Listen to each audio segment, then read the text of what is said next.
ছিল আমি সামনাসামনি কথা বলা পছন্দ করি আড়ালে সমালোচনার চাইতে। এটা আমি সবাইকে বলি।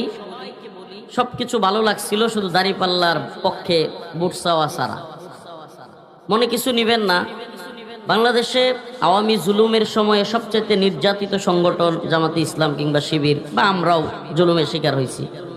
তো এই ক্ষেত্রে আমাদের একটু ব্যালেন্স করা লাগবে। সেটা কি, পলাশবাড়ি বা গাইবান্ধায় জামাতের অবস্থান ভালো, এখন আমরা যদি এখানে তাফসির কোরআন মাহফিলে দাঁড়িপাল্লার পক্ষে অবস্থান নেই, বিএনপির যেখানে অবস্থান ভালো, দেখা যাবে বিএনপিও তাফসির মাহফিলে ধানের শীষের পক্ষে প্রোগ্রামে কথা বলা শুরু করবে। এটা একটা বিরাট সমস্যা শুরু হবে। আমি যেহেতু বিএনপির কোনো নেতৃত্বকে সরাসরি থামাইয়া দেই, এই ক্ষেত্রে তাফসির মাহফিলগুলোতে আমাদের ব্যালেন্স করতে হবে। জামাতে ইসলামীর প্রোগ্রামে অবশ্যই প্রকাশ্যে দাঁড়িপাল্লার পক্ষে ভোট চাইবো, কথা বলবো, কিন্তু কোনোভাবেই তাফসির কোরআন মাহফিলে আমরা যেন